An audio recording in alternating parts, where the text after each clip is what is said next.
Yo en España creo que tenemos una salud que es salud normal y luego salud VIP. ¿Se podría decir que una persona con estrés podría desarrollar cáncer? Sí, de hecho está totalmente demostrado. ¿Existe la cura contra el cáncer?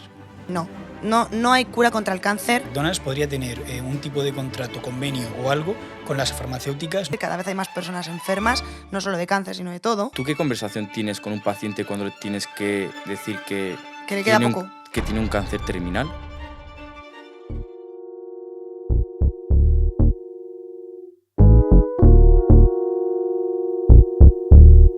Look, I'm a rock star in real life. We was doing Grand Theft Autos, hitting lakes, home invasions. It was a good night. Feeling like Kobe back in his prime. If we talking about the numbers, then I probably go LeBron. I'm a lion out the jungle. At the top, I'm like the Dons. This my life, it ain't a movie. I won't be. Bienvenidos, familia, ¿cómo estáis? Hoy tenemos con nosotros a Cristina Sánchez, experta en oncología. Para los que no lo sepáis, lo que es experta en cáncer, tratamientos de cáncer, todos estos temas que vamos a hablar, y nos vamos a meter un poquito a indagar en todos estos temas, sobre todo en temas de farmacéuticas, gobierno. Vamos a mirar un poquito los entresijos de cómo funcionan todas estas cosas y sobre todo pues de las cosas que no quiere que la gente que salga, ¿no? Entonces, pues bueno, vamos a ver si le apretamos un poquito y nos cuenta cosas. Bienvenida, Cristina, ¿cómo estás? Muy bien, muchas gracias. Muchas gracias por la invitación y además que me parece súper interesante que se hable de esto porque yo creo que es totalmente inusual y podemos hacer un poco de debate y va a ser bastante interesante, creo yo. Fenomenal, ya está, ya te he dicho que le aprietes las tuercas. Ha sido como un mensaje ya directo para que... Me he lanzado ahí ya. Ya te la he dejado a huevo, tío. Vamos a ello. Así que nada. Bueno, Cristina, lo primero que vamos a hacer, antes de nada, me gustaría que te presentases un poquito y que nos contases un poquito sobre ti. Bueno, pues yo soy Cristina Sánchez, vengo de Palencia con P, que siempre hay que remarcarlo para que no se confunda la gente. Y realmente, bueno, llevo ya mucho tiempo trabajando en Madrid y alrededores, porque yo pues siempre he querido salir de la ciudad pequeña a la ciudad grande, he tenido siempre ese afán un poco ahí de crecimiento. Y yo me dedico ahora a la oncología, quise ser médico, luego me di cuenta de que me gustaba algo tan complejo como es el cáncer y me dedico ahora a ello. Y bueno, pues nuevamente de ciudad pequeña a ciudad grande, pues de trabajo pequeño a trabajo grande, he querido darle una vuelta más a lo que es el cáncer en cuanto al tratamiento farmacológico y ahora me dedico también de forma privada a la oncología que se denomina oncología integrativa, es una corriente que lleva mucho tiempo ya establecida con ese nombre y trata un poco de aportar más cosas al tratamiento farmacológico porque no se habla nunca de ello, pero es muy interesante introducir el ejercicio, la nutrición, la salud mental, otra serie de terapias que al final, pues en nuestro día a día no nos las han enseñado, ni tampoco igual nos dejan tanto practicarlas, ni tenemos tiempo, pero hay que incluirlas. Y yo estaba como muy obsesionada con tener que ampliar toda ese área de conocimiento y poderlo aplicar. Y ahora, bueno, pues también me dedico a tratar eso por otro lado. Fenomenal. Me gustaría saber cuál es tu ISO2, Cristina. Bueno, pues yo diría que me ha marcado toda mi vida y por tanto pues mis actuaciones siempre han ido un poco en torno a eso. Un bullying que tuve de pequeña. Yo no lo recuerdo tampoco con mucha claridad, pero yo sé que tuve pues, cierto grado de maltrato cuando era pequeña y al final eso me marcó mucho porque luego tuve un trastorno un poco de alimentación, cierta pues, mala relación con mis padres. Y cuando ya empiezas a ganar un poco en conocimiento y te das cuenta de que estás un poco perdido, pues empiezas a buscar las causas de todo eso y llegas a la conclusión de que hay algo que te ha hecho mucho daño para tú tener pues, cierto manejo de la situación, es un poco patológico. Y siempre he intentado desde un momento en el que yo vi que me estaba yendo ya un poco, bueno, pues con el tema de la alimentación, el tema de la familia, que yo creo que fue todo a raíz de eso, también pues con psicología pues llegas a esas conclusiones, siempre he estado como muy focalizada en el crecimiento personal a raíz de eso. Y me ha gustado mucho pues todo lo que tiene que ver con ello, tanto por dentro como por fuera, en cuanto a investigar un poco de terapias que te pueden venir bien, como de incluso la salud a nivel global, porque nadie puede encontrarse bien consigo mismo si no está sano por dentro. No sé si también eso me llevó a ser médico o no, pero a mí en la vida me ha marcado. Y también es verdad que me ha hecho como saber que las metas que me pongo las consigo y que al final pues no era tan mierdecilla como me creía o me hicieron creer y voy consiguiendo los retos que me propongo. Entonces yo creo que me marcó, pero a ver, lo pasaría mal en su día, no me acuerdo tanto como os digo, porque es como que tu mente lo borra para poder avanzar, pero yo creo que a raíz de eso he ido siendo cada vez mejor en la vida. ¿Cómo superaste ese bullying? Bueno, pues yo no me di cuenta de las repercusiones que tenía, sobre todo a partir del tema del trastorno alimenticio. Ahí ya fue con terapia psicológica. Pero es verdad que hubo un momento en el que algo me hizo clic. Y yo no sé si es porque vi que mi familia lo estaba pasando también muy mal conmigo, que dije, yo no puedo hacer daño a la gente, o sea, me estoy haciendo daño a mí misma y por ende daño a los demás. Y llega un momento en el que crees que, o sea, tocas fondo. Y dices, pues si toco fondo, ya solo me queda o quedarme aquí hundida o subir para arriba. Y ya buscas ayuda y ya te das cuenta de que, bueno, una vez que reconoces que tienes un problema, que necesitas ayuda, pues te dejas ayudar. Y así yo creo que fue, la verdad. También me rodeé de mucha gente luego que me quería y me apoyó, y mi familia luego pues nunca me dejó de lado y estuvo ahí a pesar de conflictos que pudo haber, así que yo eso lo agradezco mucho. A mí me gustaría preguntarte cosas relacionadas con el cáncer, pero ya hablando un poco de esto, me has atraído a una pregunta, y es que hace poco me saltó un clip de Aitana, la cantante, Sí. ¿vale? Creo que fue además en el podcast de Nude Project, y ella hablaba de que la psicología está muy cara, ¿no? Como que está muy cara en España y que no todo el mundo podía permitírsela. Entonces, claro, yo me imagino a lo mejor una persona que no tiene dinero, ¿no?, para poder pagarse un psicólogo. Al final es algo como que puede afectar a la sociedad, ¿no?, en ese sentido, de decir, joder, es un servicio que no todo el mundo puede disfrutar de él. ¿Hasta qué punto eso es bueno o malo? ¿Tú qué opinas? Bueno, es que, claro, yo sé que en otros países también esto está más regularizado, pero yo en España creo que tenemos una salud que es salud normal y luego salud VIP. Entonces, la salud VIP es la de los que se pueden permitir ir al psicólogo, ir al nutricionista, perdón, pagarse un entrenador personal. Y claro, todo eso te cultiva internamente. Y luego eso lo manifiestas, porque si tú, es lo que he dicho antes, yo sé, vamos, lo he vivido en mis carnes, que si te encuentras bien por dentro y estás sano, actúas de otra manera, transmites las cosas de otra manera y como te sientes mejor, la gente te ve mejor y obviamente esa relación influye. Entonces, claro, es como que si no tenemos una salud VIP, y no vamos a construir una sociedad VIP donde todos estemos bien y todos podamos crecer juntos y vivir juntos, pero claro, ese es también un poco el mundo de Yuppie. Pero sí que es verdad que me llama mucho la atención y que creo que a día de hoy, no sé si las cosas incluso se debería de plantear cambiar, llamamiento a quien tenga que ver con esto, porque claro, en este mundo de ahora, ¿quién no necesita un psicólogo? Si es que estamos viendo un poco en contra de la naturaleza, entonces nos damos cuenta de como de que nos queremos ubicar en un sitio donde no pertenecemos, que todo va muy rápido, todo es estresante, influye en nuestra salud. Todo ahora es como muy raro y muy bizarro, entonces pues igual esto tendría que regularizarse para que todos pudiéramos disponer de forma pública. Una sesión, por ejemplo, con el psicólogo, yo creo que a lo mejor pueden ser una media de 60-80 euros, por así decirlo, por sesión. Sí, así es más o menos el precio, ¿no? Claro, pero es que yo me imagino que habrá muchísima gente que no tenga dinero para poder permitirse estas sesiones. Claro. Y esto debería de ser un servicio que creo que debería de estar a disposición de cualquiera, ¿no? O sea, al final la salud mental es tan importante, ¿no?, en España, en el mundo, en la sociedad. No sé, ¿qué opinas tú de que a lo mejor estos precios sean los que son y no haya unos precios a lo mejor más baratos para que se pueda acceder a esto? ¿Hay alguna solución para esto? No, yo creo que tendría que haber, pues, no sé, una regularización, como he dicho antes, de la profesionalidad y de la profesión del psicólogo para que a nivel de sanidad pública hubiera más y que estuvieran focalizados en las diferentes áreas que necesita la gente.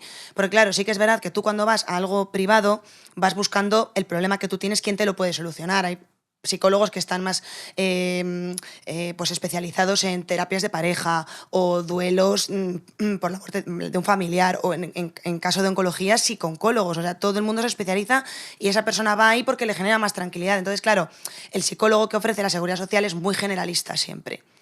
Además, tampoco tiene Instagram y tampoco vende bien. Entonces, yo creo que habría como que normalizar, primero, que hace falta ir al psicólogo, que la mayoría de gente quisiera acudir y que no tuviera restricciones, y yo creo que esto pues, se iría como poco a poco instaurando de una manera mucho más natural. Sí que creo que mientras siga siendo privado va a tender todo a ser algo más electivo. Entonces, cuando tú tienes que pagar por algo, es como que tú eso piensas que es una elección. Igual que si vas a un restaurante más caro o más barato, puedes elegir, hoy me lo gasto o hoy no me lo gasto. Y yo creo que con la salud mental, según están las cosas ahora, yo creo que esto no debería de ser una elección. Esto debería de ser algo que todo el mundo tenga acceso a ello porque es necesario, y la mayoría de la gente tiene que darse cuenta de que su vida va a ser mejor si tiene un psicólogo con el que hacer una terapia, porque es que cada día salen más problemas que están relacionados con la salud mental.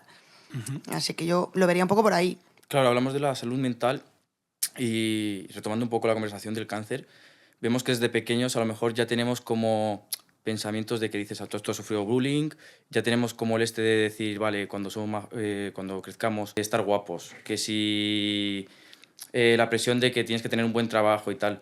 ¿Crees que a lo mejor la sociedad como que cada vez tenemos cáncer, hay jóvenes que tienen cáncer más joven, como que hay diagnósticos ¿Que esté relacionado más jóvenes? esa presión social con eso? Sí. Sí, totalmente. De hecho, yo siempre lo digo, en mis redes además divulgo mucho acerca de eso, que el estrés es la clave de cualquier enfermedad.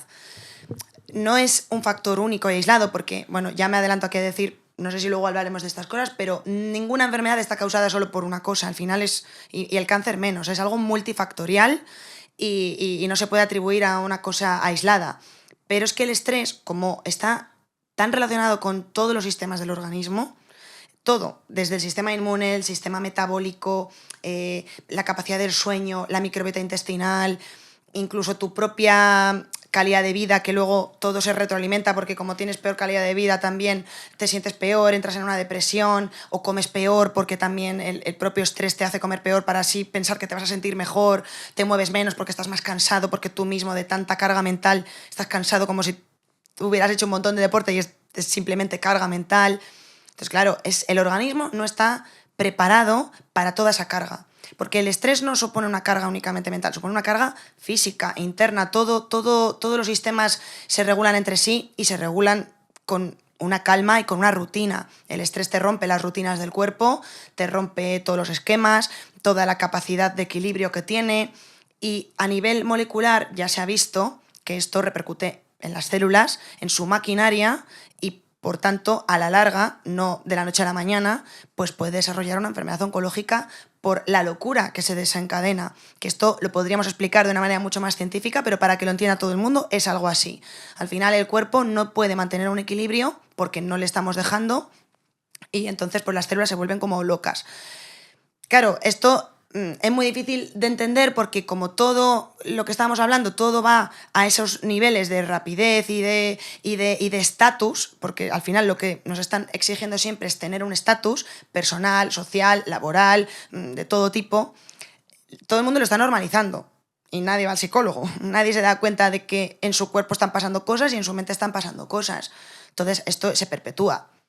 Y no es algo que pase de la noche a la mañana cuando esto genera problemas, porque el cuerpo humano tiene capacidad de desarrollar respuestas al estrés. Esto lo hemos visto desde los primitivos y los primates y de donde venimos. Una agresión como puede ser la de un animal, tú tenías que huir. Tú te quemas y tienes que retirar la mano o estás preocupado por un examen y te tienes que preocupar ese día, no pasa nada. Pero cuando estás manteniendo un estrés que yo llamo como un estrés silente, invisible, que no te estás dando cuenta, pero lo estás manteniendo, pues ahí es cuando están pasando cosas en tu cuerpo a las que no pones solución y cuando a la larga generan un problema. ¿Se podría decir que una persona con estrés podría desarrollar cáncer? Sí, de hecho está totalmente demostrado, sí. O sea, ¿los pensamientos te pueden causar cáncer? Porque al final es como eso, ¿no? Bueno, vamos a decir que no solo los pensamientos como tal, porque yo digo, mira, yo siempre a mis pacientes les pregunto qué tipo de vida tienen, porque, bueno, sobre todo en las consultas privadas, porque es verdad que es donde tengo más tiempo para hablar de estas cosas y donde lo ejerzo más, pero yo siempre les pregunto, en cuanto al estrés, ¿cómo ha sido su vida? ¿A cuántas cosas han estado expuestas a lo largo de su vida? ¿Qué tipo de trabajo? No es lo mismo un empresario que una persona que, bueno, pues que trabaja de 8 a 3 en la seguridad social, como por ejemplo nosotros. Es verdad que por mucho que nos quejemos somos unos privilegiados con respecto a muchas empresas que están como ahí pico y pala, tengo que sacar mi negocio adelante, bueno, que todo el mundo podría hacerlo, pero hay gente pues que atira por ese camino y hay que valorarlo, ¿no? Entonces yo les pregunto mucho por su vida laboral, por su vida personal, cómo han estado con su pareja, cómo han estado con su familia, cómo duermen, cómo descansan. Y luego les pregunto, ¿cuál es lo que tú percibes de todo esto que es estresante? Porque una cosa es el estrés real y otra cosa es el estrés percibido. Hay muchas personas que viven a todo trapo. De hecho, yo, por ejemplo, estoy a 1000 cosas, pum, pum, pum, y luego no me doy cuenta de que eso para mi cuerpo le puede venir mal, porque no lo percibo, porque tengo la capacidad de que mis pensamientos eso no lo ven como algo agobiante. Hay gente que discute mucho y no piensa que eso le está generando una aceleración del corazón porque no está centrado en eso, porque a nivel mental lo llevan mejor. Entonces, el estrés percibido es diferente del estrés real, pero al final el estrés es el estrés. Entonces, no es que los pensamientos en sí te produzcan un problema, sino que esos pensamientos son una alerta, porque tú si te estás encontrando mal y lo sabes, igual seguramente pongas más solución porque tú no lo llevas bien. Pero simplemente por tener una vida todo trapo y que tú eso lo normalices, tu cuerpo no lo va a llevar bien porque no está preparado para eso. Entonces, yo creo que casi sería incluso al revés. Los pensamientos no es que te vayan a producir un cáncer o una enfermedad, vamos a decir, crónica, porque al final el cáncer es una enfermedad crónica igual que lo es la hipertensión, la diabetes, el colesterol o la obesidad, al final son enfermedades crónicas. Pero lo que te dicen esos pensamientos es que algo no está funcionando bien y que le tienes que poner solución. Casi incluso yo vería peor la gente que no tiene esos pensamientos, porque al final su cuerpo va a estar sometido a un montón de cosas que no va a poder poner solución porque no lo está percibiendo bien. Pero yo siempre hago esa dicotomía para un poco poner a la persona en situación y a ver cómo está viviendo el estrés, si es que lo tiene, que hay gente que la verdad es una privilegiada y, no, y por lo menos lo cuenta de una manera muy tranquila todo. O sea que por lo que me estás contando, los emprendedores tienen bastante más Totalmente. probabilidades de tener cáncer que las personas empleadas. Sí, yo cuando hago esa pregunta, todo el mundo me dice, sí, toda mi vida ha sido estresante, porque claro, he llevado mi propia empresa. Esa es una frase que se repite mogollón, porque yo creo que, vamos, no llevo mi propia empresa, me lo he planteado, pero cuando he hablado con gente que la lleva, su propia empresa, me dicen, no te metas aquí a no ser que lo tengas muy claro y sepas a lo que te vas a exponer. Me estoy acojonando un poco. Bueno, a ver, igual hay que ser deberíamos conscientes de dejarlo, la Bueno, realidad. también es que si lo piensas, es lo que dice ella. Al final es tú cómo gestiones esos pensamientos, ¿no? Porque si sabes gestionarlos, a lo mejor no te afecta tanto, ¿no? Yo, por ejemplo, cuando me estreso, como que siento que siempre va a la tripa, como al... Claro. A mí me pasa igual. Como que es digestivo siempre, ¿sabes? Ya me- Todo el mundo tiene un punto donde focaliza el estrés. ¿Y eso por qué es? Porque nuestro organismo tiene que dar una señal de alarma de que algo va mal. Entonces, tú puedes no percibirlo porque igual duermes bien y estás tranquilo aparentemente, pero vas a tener siempre, cuando te estás pasando ya de la raya, algo que te dé la voz de alarma. Y no se puede normalizar. Si tú estás teniendo problemas digestivos, algo te está pasando y tendríamos que ponerle solución, porque si no le pones solución, hay una alarma que no estás atendiendo. Y no te estoy metiendo miedo, pero es que es así, es que estamos muy acostumbrados a normalizar. Me duele mucho la regla, tengo un problema digestivo, he dormido mal, duermo mal durante 2 meses, 3 meses, o yo qué sé, pues me duelen las articulaciones, o pues, siempre vivo cansado. Me voy a hacer una analítica a ver qué me pasa y luego da normal. Eso es una alarma. Yo llevo durmiendo mal, yo creo que los últimos 10 años. ¿Me pasa algo?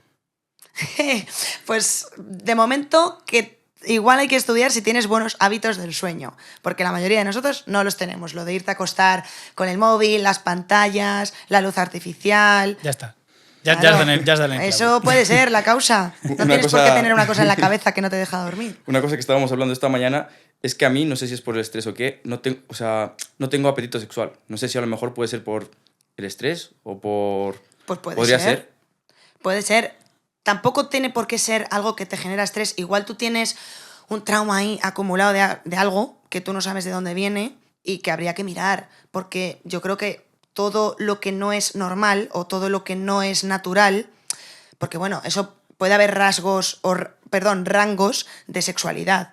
Pero cuando algo es llamativo, igual que la sexualidad, podríamos hablar de cualquier otra esfera o de cualquier otro síntoma, si algo llama la atención, creo que siempre hay una causa y habría que buscarla. Y seguramente pueda tener mucho que ver con algo que viene de aquí arriba. Podría ser estrés, ¿no? Por ahí podría ser estrés, porque tu cuerpo está más a otras cosas que a lo que tiene que ver con el relax, que esto normalmente cuando estamos con ganas de sexo y nos sentimos bien con nosotros mismos, no es cuando más estresados estamos, es cuando estamos sin cosas en la cabeza y nos podemos dejar llevar. Puede ser.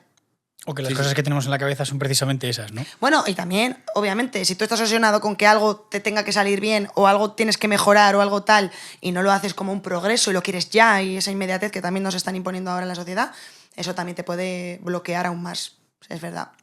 Quiero hacerte la pregunta que más queríamos hacerte aquí en este podcast hoy. ¿Existe la cura contra el cáncer?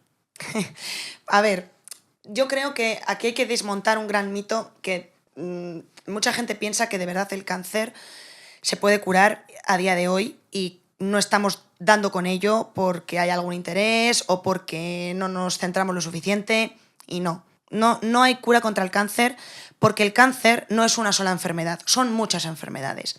Entonces eso nos hemos tardado en darnos cuenta. Para empezar, antes cualquier cáncer, ya fuese de la sangre, hematológico, linfomas, leucemias, mielomas, como de órgano sólido, que es lo que llevo yo, la oncología lleva ese tipo de tumores, lo otro lo lleva la hematología, pues al principio todo parecía lo mismo. Cáncer de hígado, cáncer de colon, cáncer de pulmón, células malas, vamos a tratarlas todas igual. Se descubrió un fármaco que era quimioterápico. Uno de los primeros fármacos que se descubrió fue el 5-fluoracilo, también las mostazas nitrogenadas, que sobre todo para el tema también de la sangre, que podemos incluso hablar de cómo se descubrió la quimioterapia, pero bueno, el caso es que se fue viendo luego que cada tipo de órgano y cada tipo de tumor actuaba de manera distinta, porque las células de cada órgano también se reproducen de manera distinta y tienen un metabolismo distinto. Entonces, a raíz de ahí se fue tirando más del hilo y se vio que las rutas metabólicas y las rutas de división de las células de un órgano y de otro no eran iguales, entonces la forma de atacarlas no podía ser igual. Y de ahí fueron surgiendo nuevos fármacos, nuevas formas de tratamiento. Entonces, todavía no hemos llegado a saber qué pasa realmente en el cuerpo cuando tenemos un cáncer. Todo es a nivel muy molecular, a nivel muy teórico, muy de cojo una célula y la estudio en el laboratorio, pero todavía nos queda mucho. Entonces, ahora mismo la cura contra el cáncer no está. Lo que sí que está son fármacos cada vez más novedosos que en algunos casos logran erradicar la enfermedad, sobre todo si podemos meter la cirugía de por medio. Aquí esto es así, porque todo lo que lo eliminas es más fácil que deje de existir y si no hay cirugía es menos probable que cures un cáncer. Pero si no llegas a la curación, sí que estamos como ya cronificando muchas enfermedades que puedes vivir pues mucho más de lo que antes se pensaba. Y esto depende de la edad que te toque, es interesante o no, porque claro, no es lo mismo que te digan que puedes vivir 10 años con 30 que con 70. Pero antes había tumores que no se podían vivir 10 años y ahora sí. Entonces estamos alargando supervivencia con calidad de vida porque también los fármacos también se van estudiando mucho más su toxicidad y estamos erradicando también muchas cosas, pero la cura como tal de sé que pongo este fármaco, este tratamiento tal y no va a volver a haber cáncer nunca más, no la hay, porque si tu cuerpo ya ha desarrollado un cáncer alguna vez, nunca vamos a poder estar tampoco seguros de que nunca vas a volver a tener un cáncer. Y en eso estoy trabajando yo también mucho con mi formación y mis consultas aparte, porque creo que habría que buscar qué ha pasado para que tú tengas cáncer, no solo a nivel celular y a lo que has estado expuesto, sino por qué tu cuerpo ha dejado que eso pase, por qué se ha perdido ese equilibrio, para poderlo restaurar, para que no vuelva a aparecer una enfermedad como el cáncer o similar. Entonces, como veis, es una complejidad tan grande que al final son muchas esferas y por así tan simple decir cura contra el cáncer, no la hay a día de hoy. ¿A las farmacéuticas les renta de que haya cáncer? Hombre, es que no es que les rente, es que viven de eso. O sea, ¿quién son los que más se benefician de todo esto, del Bueno, cáncer? pues claro, la industria farmacéutica. Pero sí que es verdad que ellos se benefician porque tienen que existir. O sea, yo no lo quiero decir de manera despectiva. No es un negocio que no funcione como otro cualquiera. Vosotros ahora estáis teniendo este podcast y lo estáis haciendo a modo emprendedor también. Si no tuvierais gente que viene aquí o gente que os da a conocer, no tendríais dinero, igual que cualquier empresa. Entonces, claro, ellos viven de esto. Igual que la industria tabacalera o la industria alimentaria, todas las industrias tienen que tener un nicho y un foco. Entonces, claro, ellos quieren que haya cáncer, pero porque si no, no van a poder vivir, porque necesitan fabricar fármacos contra el cáncer. ¿Qué pasa? Que al final el problema de esto es que hay un círculo que se cierra y no se queda abierto. Y este círculo es también donde se meten otros factores que tienen que ver con el cáncer. Y he mencionado ya al tabaco, la industria alimenticia. Luego también el Sistema Nacional de Salud se nutre con la industria farmacéutica porque al final hay una oferta y hay una demanda y la sanidad pública tiene clientes para la industria farmacéutica. Los médicos caemos también ahí. Yo formo parte de una industria y yo lo digo siempre porque a mí vienen farmacéuticas a hablar conmigo sobre fármacos y hay algunas industrias farmacéuticas que son las únicas que llevan un tipo de fármaco y no tienen competencia, pero hay otras que sí. Y ya el cáncer no solo es quimioterapia, inmunoterapia y tal, es que en el cáncer también ponemos otros medicamentos, ponemos heparinas para que no se te coagule la sangre, ponemos analgésicos, morfina, etc. Entonces, hay muchas industrias que llevan esos fármacos y al final vienen y te lo venden para que lo pongas mejor el de una empresa que el de otro. Te dejan un poco ahí, no sé, te engatusan, te dejan ver que te van a dar más beneficios y los beneficios ya no son los de antes, porque antes era real que te podían llevar a las Bahamas con tu mujer, si querías. Y esto lleva años pasando y no solo con el cáncer, sino con toda la medicina. Ahora ya es más a nivel de formación, de congresos, de invitarte a comer para hablar del producto. Pero es que yo no lo puedo ver como algo malo en el sentido... O sea, se ve como algo negativo porque estás hablando de la salud de las personas. Pero es que realmente todas las empresas funcionan así. Y tiene que haber algo que tenga pues, una materialización empresarial. Pero el problema es que estamos hablando de la salud de las personas. Claro, que ahí moralmente y éticamente entran cosas en juego, pero ¿cómo se podría sostener si no? Entonces, claro, eso existe y es así. Vale, ahora mismo, por ejemplo, no existe, ¿vale? Pero vamos a ponernos en el caso de que en algún momento sí se encontrase esa cura contra el cáncer. Sí. Al final, las empresas farmacéuticas, tú dices que, bueno, sí, tienen Morirían. un nicho, tienen un tal, pero claro, tienen también una responsabilidad social. O sea, te Sí. quiero decir, no es lo mismo pues una persona, por ejemplo, que a lo mejor, como nosotros, que tenemos un podcast, una persona que vende un tipo de producto, al final ellos, si imagínate que encontrasen la cura contra el cáncer, tendrían una responsabilidad social de anunciar que tienen esta cura contra el cáncer y obviamente ofrecérsela, ¿no? Claro. a la gente. La cuestión es, claro, en el momento en que eso llegue o ocurra, que puede pasar, ¿no? En cualquier momento. Sí, hombre, dentro de ¿tú unos crees cuantos que- años esto va muy rápido. Yo ya no digo ¿Tú que crees no que a lo nada. harían o no?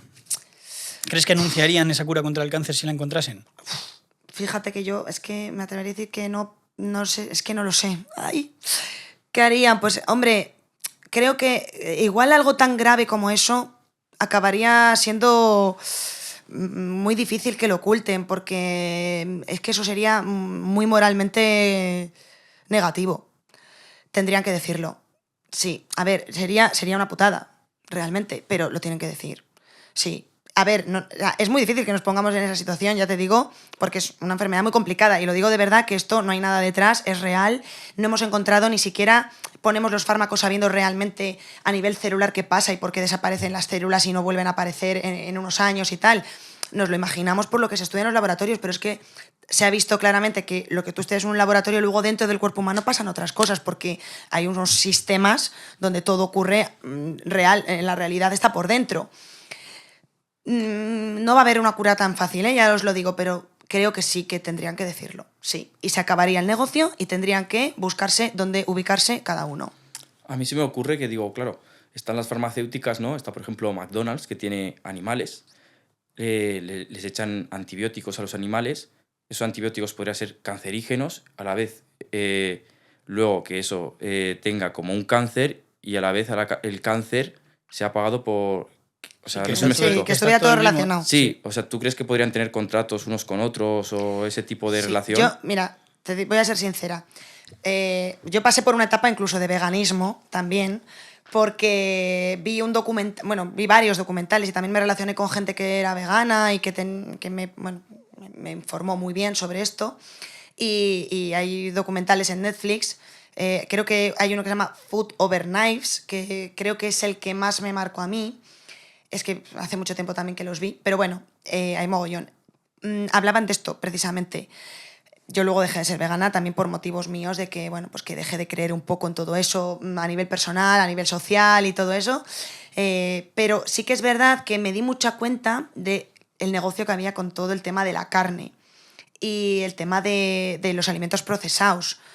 Claro, al final, McDonald's, por ejemplo, es una empresa que engancha muy fácil a la gente, pero también ese beneficio que tiene McDonald's es utilizado para que se perpetúe que la gente consuma el producto y las repercusiones que tiene el producto se beneficie otra empresa de ello. ¿Qué repercusiones tiene el producto? El efecto en la salud, a nivel cardiovascular, a nivel metabólico. Entonces, en este documental se hablaba, y lo decían expertos también de la salud como yo, de Estados Unidos y de otros países europeos y de Canadá y un montón de sitios, hablaban de que la Asociación Americana contra el Cáncer podía estar cobrando dinero de McDonald's o cobrando o colaborando con McDonald's para que hubiera una perpetuación. Y ya no son las asociaciones contra el cáncer, hablaban de las asociaciones, la Asociación Americana contra de cardiología, de la Asociación Americana Cardiovascular, o no me acuerdo cómo se llama en inglés, pues tenían como una especie de convenios, y yo ahí no entendí nunca por qué, pero paré el documental y yo no quise ver más, porque es que yo me dedicaba a la salud. Entonces yo no puedo estar todo el rato pensando en que eso moralmente me va a afectar. Y yo ahí pues no quise investigar mucho más, pero sé que hay datos de que eso está relacionado. Y luego te paras a pensar y dices, bueno, pues yo qué sé, yo me como una hamburguesa y soy tan feliz y bueno, pues Ronald McDonald a los niños les pone contentos y claro, quieren una hamburguesa, claro, pero es que todo el tema de que desde la infancia haya un gusto por este tipo de productos también parece que tiene que ver con que en la adultez vas a poder también desarrollar una enfermedad que va a ser un negocio, porque al final vas a necesitar fármacos para el resto de tu vida. Y luego te vas a pensar y dices, bueno, esto era un documental de veganismo. No es solo el veganismo. Al final esto puede pasar con todos los alimentos, sean veganos o no veganos, porque la propia industria del veganismo, con sus hamburguesas, lo que sea, también puede no ser saludable y hacer lo mismo. Y me entró muchísimo miedo. ¿Tú a nivel personal qué crees? Es que me lo creo. De verdad. O sea, ¿tú a nivel personal crees, opinas que, por ejemplo, McDonald's podría tener un tipo de contrato, convenio o algo con las farmacéuticas, ¿no? Para cerrar este círculo en el que ellos venden una comida que puede ser cancerígena en el futuro, sí. Y estas farmacéuticas se están beneficiando de ello? ¿Tú qué opinas? Es que me lo creo, claro que sí. Si es que todo en el mundo funciona así. Sí. De hecho, o sea, si me preguntara, si la pregunta es ¿cuánto apuestas porque eso es así? Es que me atrevo a decir que un 90% de que es así. Porque es que, claro, no tengo la plena seguridad, sobre todo porque todo esto es sensación mía personal, de cómo funciona el mundo y de todo, cómo lo podemos percibir. Pero yo vi eso y dije, claro que sí. Lo que pasa que es que, claro, es muy complejo luego el intríngulis que hay ahí, porque no sabes realmente quién se está beneficiando de qué y cómo. Pero que hay un negocio y que a la gente que lleva los fármacos les beneficia que haya enfermos y que haya como un enganche continuo a que haya ese círculo de como mal enfermo tengo fármacos, como mal enfermo tengo fármacos. Además, ese tipo de alimentación suele enganchar ya para mucho tiempo, entonces es como que no se cierra nunca, ¿no? Y pues sí, tiene que existir algo así porque hay mucho que pueden ganar las personas que lo llevan. Tú, Cristina, ¿sabes los costes que lleva el tratar un cáncer? Es muy caro. ¿Cuáles son los costes que es el tratamiento de un cáncer? Pues en la sanidad pública somos unos privilegiados en España, sobre todo porque bueno, en otros sitios, en Estados Unidos y donde tengan una sanidad más privatizada, es más complejo. Pero estamos hablando del orden de 2.000, 3.000, 4.000 euros por dosis. Por dosis. Y, por ejemplo, estos son los fármacos más caros, que son las inmunoterapias, son los más novedosos y los que, bueno, pues que más coste tienen. Vamos a decir, lo que sé, el fármaco, el pembrolizumab, que es, no os acordéis del nombre, pero bueno, ese es un fármaco que se pone para tratar muchos tipos de tumores, melanoma, cáncer de pulmón. Pues un vial te puede costar 1.000 euros. Claro, eso va por peso. Entonces, la mayoría de las personas que pesan más de 50, 60 kilos se cascan 2 viales. 2.000 euros. Y se pone cada 3 semanas. Hay gente que se tira 5 años con ese tratamiento. O sea, te echad cuentas. Y eso es... ¿Y España ofrece algún tipo de subvención en estos casos? No, la subvención es que los impuestos que los pagamos entre todos. Claro. O sea, esta es la sanidad pública, o sea, que tenemos en España. Efectivamente. Te quiero decir, entonces, si, por ejemplo, cualquier persona con cáncer tiene derecho a todos los tratamientos que necesite. Sí, esa es la suerte que tenemos.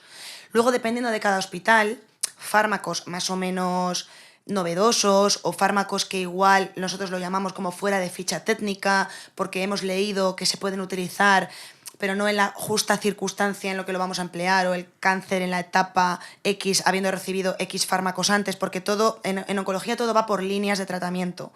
Tú pones la línea que más eficaz, más coste-beneficio tiene y mejor tolerada es, y cuando eso fracasa, porque el cáncer se ha hecho resistente y ha progresado, tiras de otras, ¿no? Pero siempre va como por orden de eficacia, de toxicidad. Entonces, claro, hay momentos en los que queremos pedir un fármaco que lo queremos poner pues porque igual un poco a la desesperada, sabemos que va a hacer efecto, pero no le toca por orden de protocolo y dependiendo del centro lo puedes poner o no lo puedes poner. Pero yo sé que en las privadas o en los sitios donde se mira más la pela, ahí cuesta más. Cuesta más que te den un tratamiento que igual no está como protocolizado y establecido que lo tienes que poner. Pero en general, hablando de sanidad pública y de personas de a pie, todo el mundo tiene derecho a todo. ¿Los ricos tienen más posibilidades de curarse de un cáncer? No tienen más posibilidades de curarse, tienen más posibilidades de sentir que están haciendo más cosas, porque obviamente van a gastar más dinero en terapias que ellos consideran que son mejores. Sí que es verdad que yo tengo que reconocer a favor de la sanidad pública que por el hecho de que podemos poner todos los tratamientos disponibles y se pueden hacer un montón de ensayos clínicos y un montón de terapias experimentales, van a tener acceso a muchas cosas. Lo que pasa que es cuando les toca la lista de espera, el momento de la consulta, se tardan en hacer las pruebas lo que se tardan en hacer, la analítica tarda X, el TAC tarda tal, la resonancia. Entonces, claro, cuando tú tienes un cáncer necesitas inmediatez. Tú tienes que decir, yo mañana tengo hecho mi resonancia y tengo hecho mi tratamiento para mi cáncer. Entonces, claro, una persona que tiene mucho dinero no espera y coge y dice, me voy a la privada, me hago la prueba y que me pongan el tratamiento ya. Porque ahí, si tú lo pagas, te lo van a poner. Eso es así. Claro, pero cogerlo a tiempo puede significar la diferencia, ¿no? Entre que se desarrolle demasiado y puedes perder la vida o no. Pero es verdad que tengo yo que decir que yo que me dedico a esto y trabajo en ello, los tiempos en los que se hacen las pruebas, los diagnósticos y se inician los tratamientos, salvo raras circunstancias que obviamente el 100% nunca puede ser, se hacen a tiempo y se hacen rápido. Estamos hablando, ¿no? Sí, en radiología nos dan prioridad, en oncología se hacen las pruebas rápido, anatomía patológica, que son los que ven las celulitas y les ponen nombre y dicen de dónde viene el cáncer y las características que tiene, también dan prioridad al diagnóstico oncológico. No suele tardar un diagnóstico más de 10 días y las pruebas tampoco. Entonces, claro, al final, si tarda más de eso es que el sistema o el servicio de ese hospital está funcionando mal, porque tiene que darse prioridad. Pero es verdad que eso es mucho. Para una persona con cáncer, 10 días es un año en su cabeza. Y piensa que cada día sus células van a estar creciendo y van a estar propagándose. Y en realidad eso no es así, porque el cáncer tarda mucho en aparecer. Es verdad que hay veces que el cáncer aparece y explota de repente y sale todo muy rápido, pero eso es muy raro. Sí, es verdad, y cuanto antes se coge y antes se trate, mejor. Pero es que en la privada luego llega un momento en el que igual necesitas ingresar porque tienes una neumonía o porque te ha pasado algo con la cirugía, has tenido un problema y tal, y cada día de ingreso no te cobren todos los días de ingreso, es una pasta.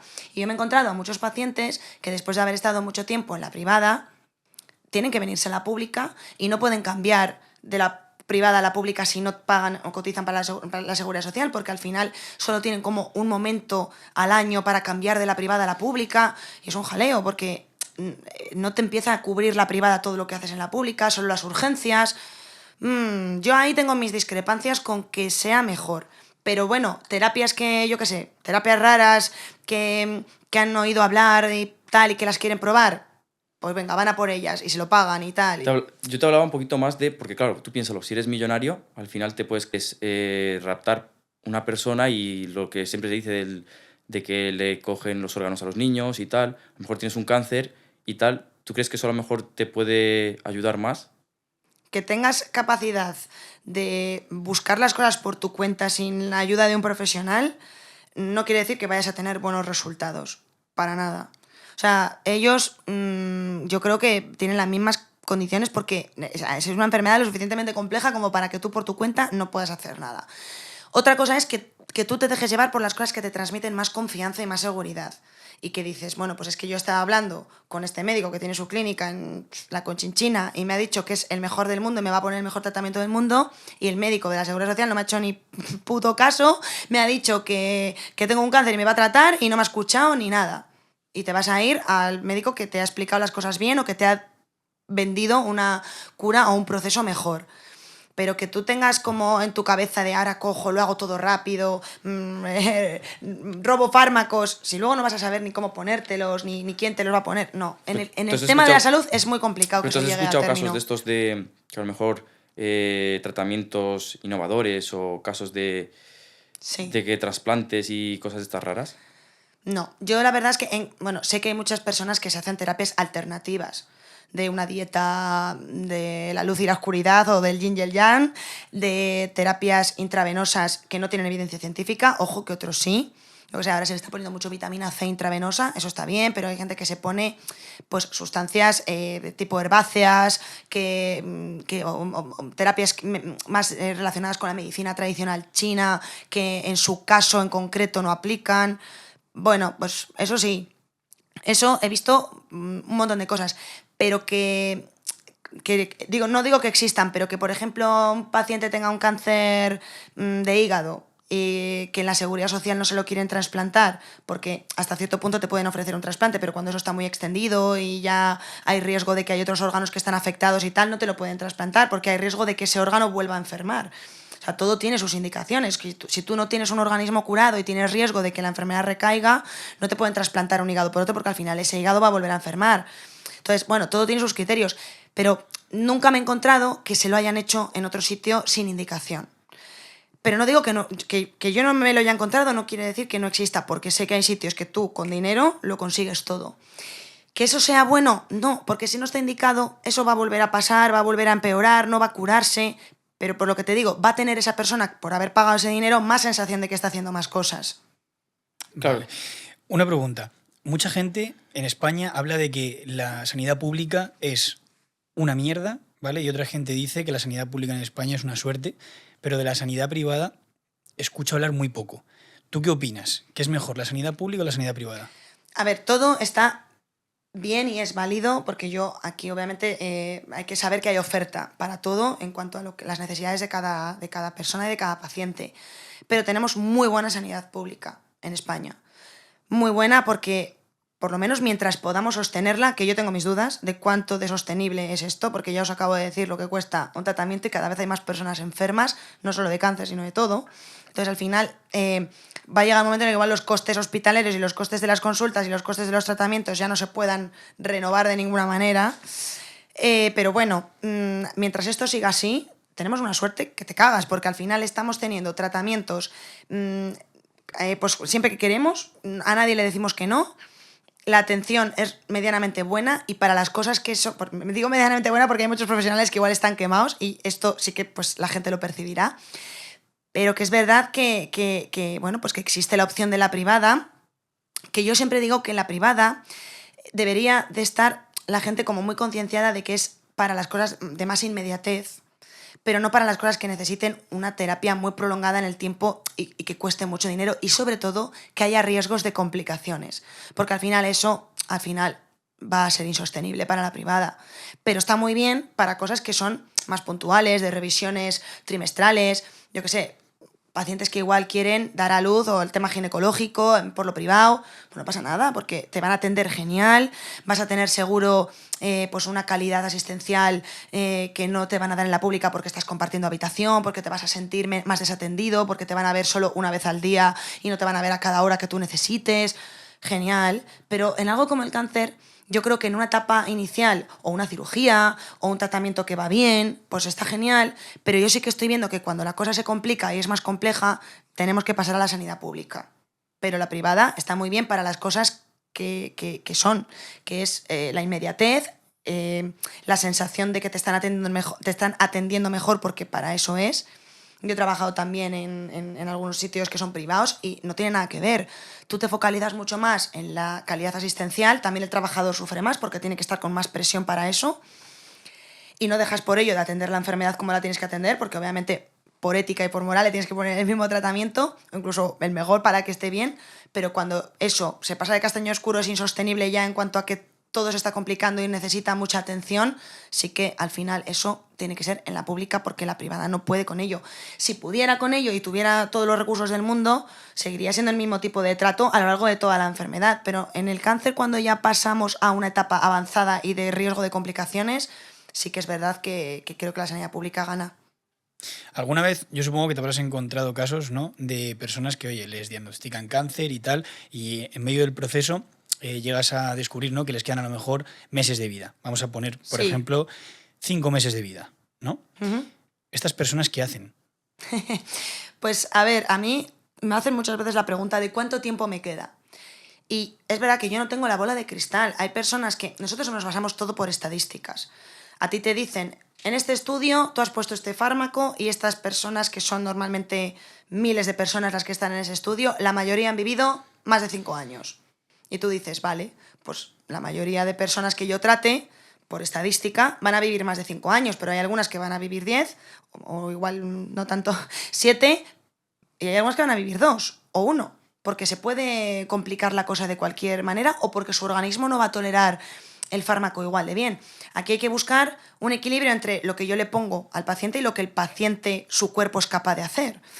No todo responde igual. Entonces, a mí me lo preguntan y yo, es verdad que intento no decir una fecha, porque sí que intento decir no hagas planes a largo plazo, porque hay gente que igual, yo qué sé, se quiere invertir o quiere comprarse un coche o una casa o quiere hacer algo muy extraordinario. Claro, eso tiene que ser súper duro, me imagino, Y ¿no? eso es Decirle muy a una duro. persona, no hagas planes a largo plazo, no te Yo compres siempre una les casa, digo- porque, claro, yo supongo que incluso tú, en esos momentos, aconsejarás incluso moralmente, ¿no? De decir, oye, mira, pues si tienes algo de dinero o algo tal y lo vas a invertir en una casa o algo así, quizás podría ser mejor que se lo dejaras a tu familia, porque con el tiempo que te queda ya no vas a poder usarlo. Sí, pero yo nunca voy a hablar así. Porque Nunca podéis no. decirle nada de esto, ¿no? Sí puedo, pero es que a mí no me sale. Claro, o sea, Uf. retomando lo que dice Guille, ¿tú qué conversación tienes con un paciente cuando le tienes que decir que le queda tiene poco. que tiene un cáncer terminal? Claro. O sea, ¿qué le dices? Pues yo siempre les digo que no nos tenemos que fijar en cifras.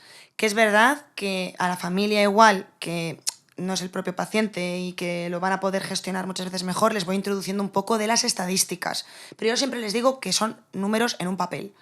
Nunca les voy a decir, le quedan 3, porque es que hay muchos médicos que sí que lo dicen. Dicen, oye, te quedan 3 meses. Yo no lo voy a decir, digo, mira, las estadísticas dicen que la mayoría de personas sufren una complicación o el cáncer avanza en X tiempo, pero estos son números y estamos hablando de que tu caso en particular no sabemos lo que va a pasar, tenemos que vivir el día a día, vamos a hacer todo lo que podamos, vamos a poner toda la carne en el asador, vamos a poner todos los tratamientos disponibles y vamos a hacer que tu cuerpo esté lo más fuerte posible para ayudarnos en luchar contra el cáncer junto a los fármacos y vamos a ver qué pasa en tu caso particular.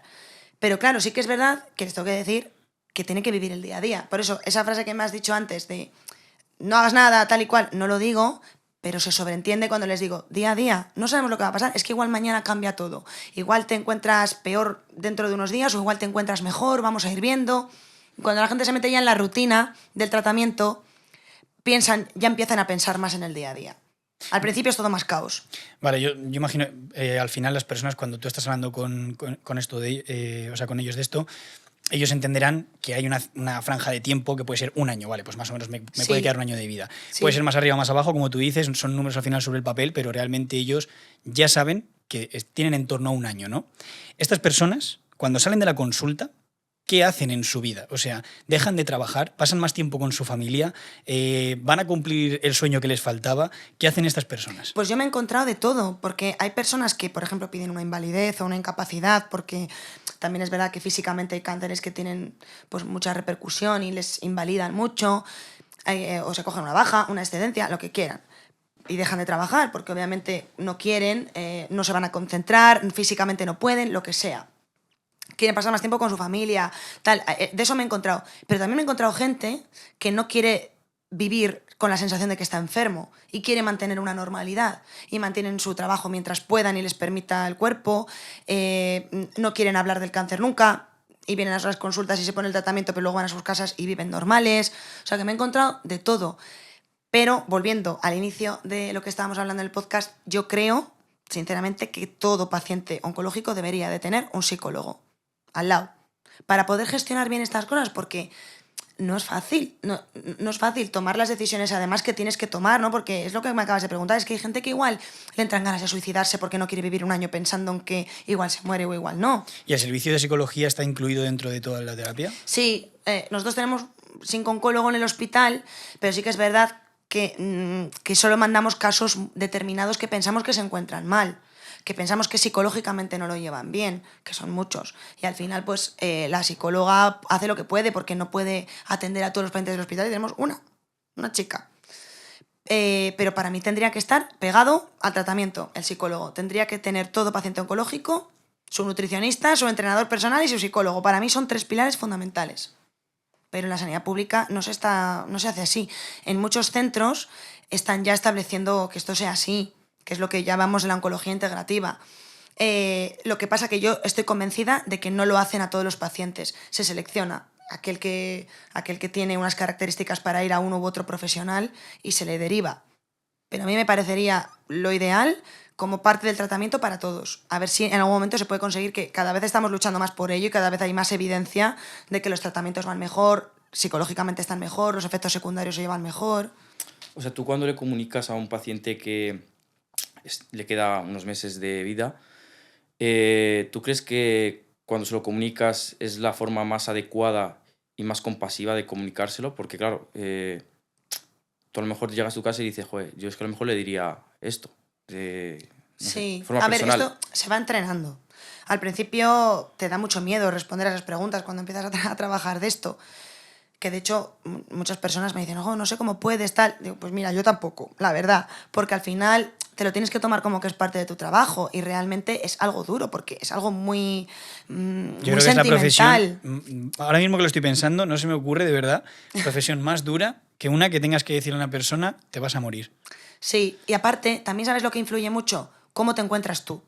Si tú has tenido muchas movidas en tu casa, o estás cansado, o estás ese día harto de la vida, igual que te pasaría con cualquier trabajo o con cualquier persona, también en oncología nos pasa que transmitimos peor la información. Y luego te vas y dices, jolín, he sido muy seco, o he sido duro, o no me ha apetecido empatizar tanto porque yo no me encontraba bien, y si yo no me encuentro bien, no me apetece que me cuentes también tus problemas. Y es tu trabajo, y tu trabajo consiste en solucionar ese tipo de problemas.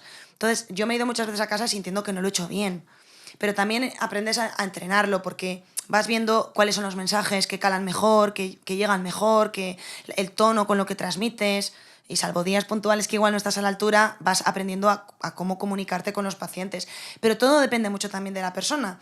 Porque hay personas que igual les hablas con mucha dulzura y te dicen, me estás vendiendo aquí una moto, no me apetece nada, dime las cosas como son. Y hay personas que se lo dices muy duro y dicen, uff, qué dura has sido, no me esperaba que fueras así de tajante. Entonces, depende un poco también de cómo se lo va a tomar la persona según su historia de vida. Pero vas un poco ahí entrenando. ¿Cuál es el caso de cáncer más duro que hayas visto? Buah, pues mira, hace poco tuve un paciente muy joven que tenía un cáncer de colon metastásico muy avanzado, era muy joven, tenía 40 años y que tenía unas ganas de vivir tremendas porque además tenía 2 hijos pequeños, su mujer apoyándole todo el rato y fue un deterioro muy rápido físicamente. Yo le vi que enseguida, bueno, pues muy cadavérico, la verdad, aunque pues resulte dura la palabra, estamos hablando con sinceridad y honestidad de esta especialidad, y rápidamente se le consumió mucho. Y yo veía cómo cada día que venía a mi consulta esa persona adelgazaba cada vez más, pero él cada vez ponía más de su parte, quería ponerse el tratamiento, quería ponerse la quimio, quería estar como a tope, y hago ejercicio, y me enseñaba los ejercicios que hacía. Parece que tengo algo más de músculo. Yo veía el bracito que tenía, tal, y el cáncer era de los más agresivos de estos que te encuentras, que son, bueno, pues que no todos son así. La verdad es que esto es un caso bastante raro y que además una persona joven que suele tolerar bien las terapias, en este caso lo toleraba muy mal porque también él cada vez estaba más deteriorado. Pero llegó un punto, y yo digo duro, no solo duro por el paciente en sí, que a mí me llegó muy hondo porque le vi como ese afán de desesperación que no llegó a sentirse impotente nunca, porque él también se vería al espejo y al final no perdía las fuerzas. Y claro, a mí me arrastraba con él y yo tenía que seguir intentando tratarle para que él se encontrara mejor. Porque muchas veces, cuando ves que están muy cansados, llegas a una conclusión de no te voy a poner más tratamiento, existe un tratamiento más, pero tu cuerpo no lo va a tolerar. Sí, estoy totalmente de acuerdo. No era su caso. Y yo ya me tenía como que inventar casi que le iba a poner una quimio sin ponérsela porque ya ni me quedaba casi que ponerle, y le puse algo como súper flojo, me acuerdo, la última vez, para que él sintiera que no le estaba poniendo nada que no estuviera indicado. Pero es de esas circunstancias en las que a veces llegas que ya ese tratamiento ni se puede poner porque no lo va a tolerar el paciente, y él quería. Y me acuerdo que al final falleció, y lejos de que yo además me involucré en esa persona, porque es que además hay personas que te tocan más, y es así, y no es que seas favorito de nadie, pero yo empaticé mucho con esa persona. Y me acuerdo que cuando falleció, después de haber estado todas las semanas viéndole en mi consulta, porque me pareció además que era como muy necesario para él, porque se complicaba cada 2 por 3, una vez sangraba, otra vez tenía dolor, otra vez tal. Entonces yo digo, te voy a ver todas las semanas para que veas que estoy ahí, que tal y cual. Pues joder, tío, al final falleció y la familia me dijo que había sido culpa mía. Y yo lo llevé fatal. Porque claro, yo no le he puesto quimioterapia para que se muera, pero al final eso, yo entiendo que a la familia le guste buscar una explicación que no sea he tenido mala suerte con mi hijo. Pero claro, eso no es nada materializable y al final es como, pues el médico. Y muchas veces me ha pasado que la gente pues de rabia y tal, en el momento inicial es como, ¿por qué no teníamos que haber hecho esto, tal y cual? Y me parece normal, humano, y yo lo tengo que abrazar y comprender, pero no recibí un perdón por respuesta de esta familia, o sea, que de verdad lo pensaron. Porque la mayoría de la gente luego no puede con eso y dice, jolín, ha sido un momento de rabia, vamos a volver a hablar, pido perdón. Yo intenté contactar con ellos, no pude, no sé si no quisieron o no logré localizarles. Y te juro que me voy mal ese día y para mucho tiempo, porque digo, lo he intentado hacer lo mejor que he podido, no tenía otras herramientas, he intentado formar un equipo con él y al final la percepción que se tiene luego de esto es frustrante. O sea, que fíjate. Tú, Cristina, claro, es que me surge la pregunta ahora.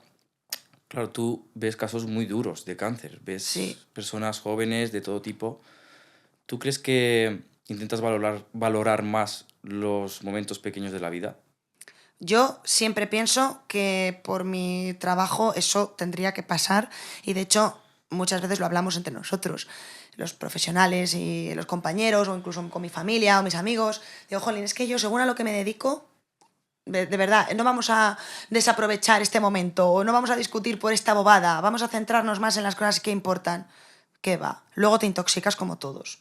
Y luego te das cuenta de que eso no va contigo porque al final es un trabajo, piensas que nunca te va a tocar a ti, al final te metes en el rollo y en la dinámica de la vida que llevamos y se te olvida.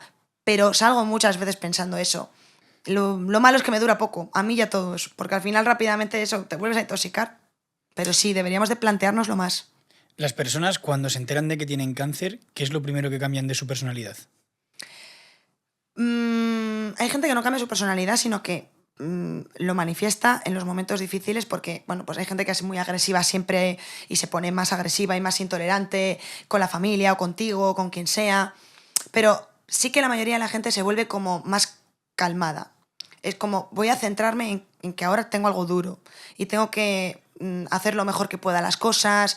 Hay gente que igual pues nunca ha tenido buenos hábitos de salud o de alimentación o de ejercicio y cambian todo eso y quieren mejorarse a sí mismos. Sí, pero la mayoría de la gente intenta como mejorarse a sí mismo para intentar vencer la enfermedad. Pero también he encontrado el otro extremo de gente que dice, pues mira, ahora paso de todo, tengo una rabia tremenda, no voy a colaborar en nada porque me he negado a admitir esto o porque no puedo con ello, psicológicamente lo llevo fatal. Me he encontrado de todo, pero yo creo que cambian su estilo de vida sobre todo y su forma de centrarse, de vivir más el momento, de estar como más calmados. Un poco por ahí van los tiros. Vale. Cristina, ¿llevarías el caso de algún familiar tuyo que tuviese cáncer?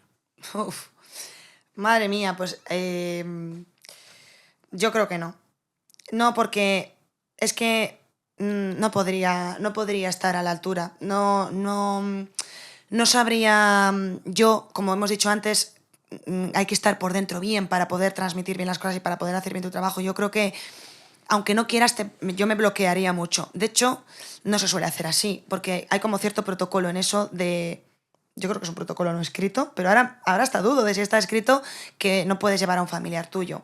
Buscaría a la persona más de confianza para que lo llevara, pero yo no lo llevaría porque no me podría permitir haber cometido un error, haber, yo que sé, puesto un tratamiento que ya no solo, ya os digo, la oncología no solo es la quimioterapia, es que luego tratar una infección, tratar una complicación después de una cirugía, incluso los problemas cardíacos que a veces genera la quimioterapia los tratamos nosotros, cualquier efecto adverso de la quimioterapia lo tratas y tienes que elegir el tratamiento para eso.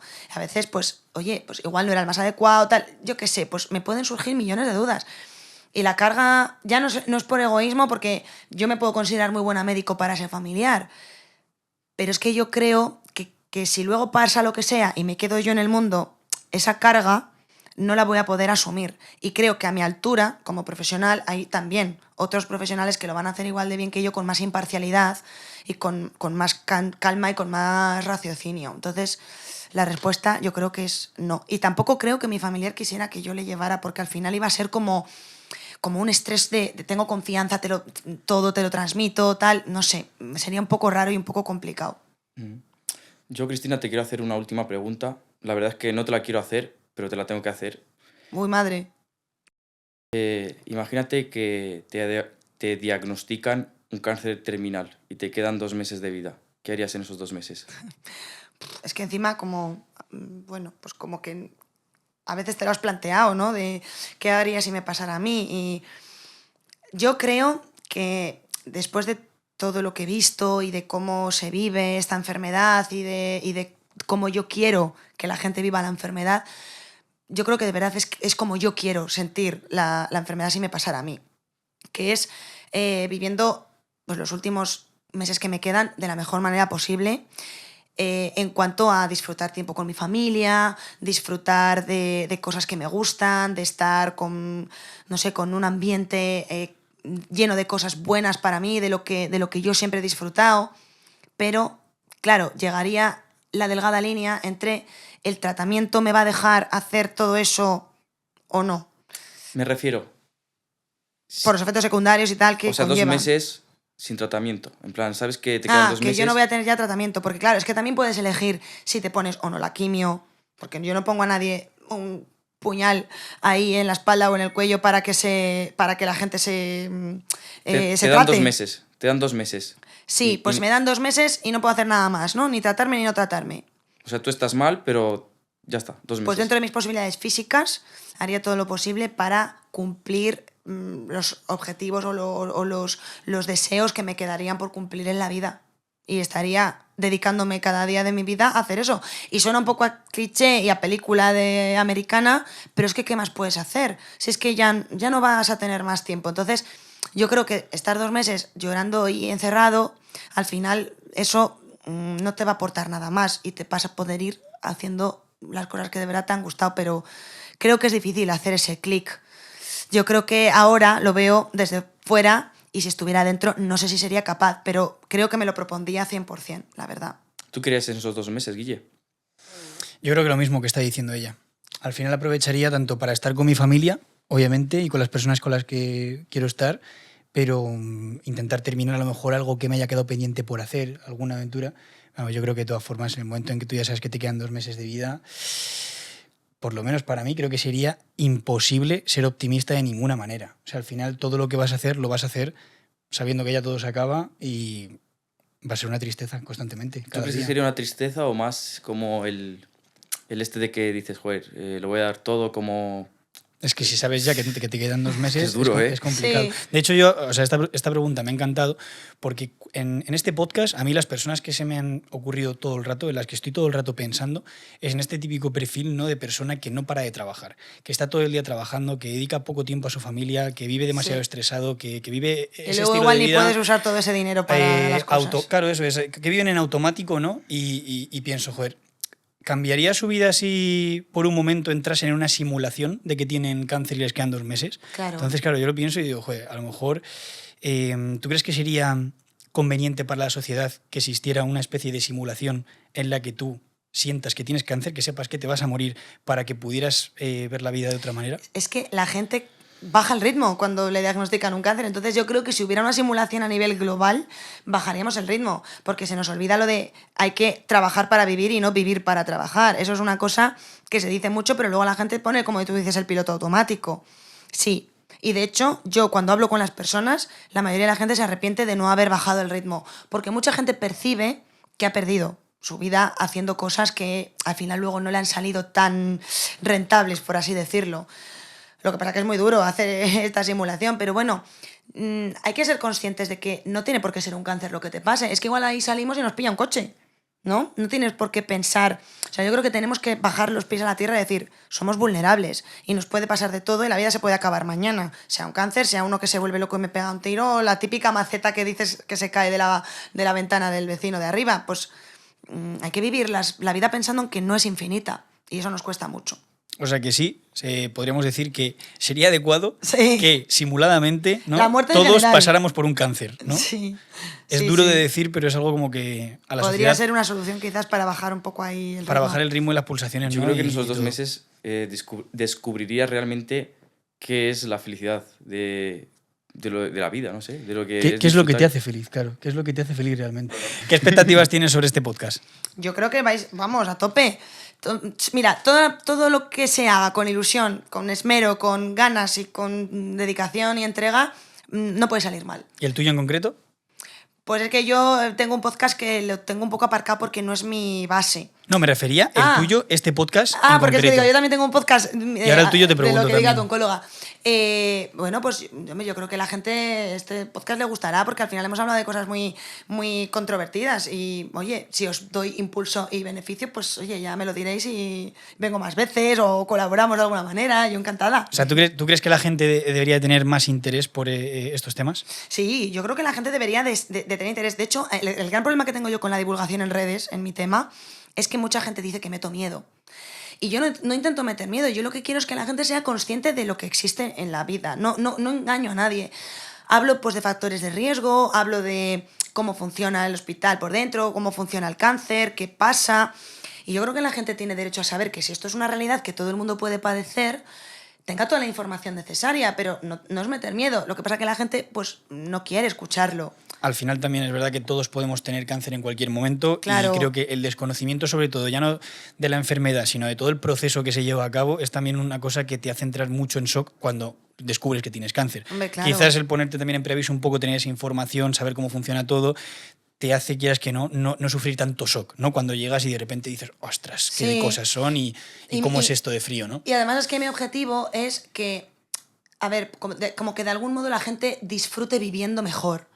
¿Sabes? No quiero que todo el mundo se agobie y diga, jolín, porque, claro, no quiero saber de qué va el cáncer, no vaya a ser que me condicione toda la vida y viva infeliz y tal. No, es que yo lo que quiero es que sepas que como puedes tener un cáncer o puedes tener cualquier otra enfermedad por la que puedes fallecer o puedes morir, aprendas a que tienes que disfrutar la vida de una manera que no te haga enfermar y que ese sea el disfrute. Que vivas sano, que busques alimentación más natural, que hagas deporte, que no te centres solo en el trabajo, que controles tu estrés. Porque claro, la gente piensa que quitarle la alimentación procesada, decirle que haga deporte y que viva tranquilo es quitarle el placer de la vida. ¿Qué va? Si ese es tu placer de la vida, tienes que desaprender tus placeres y aprender otros.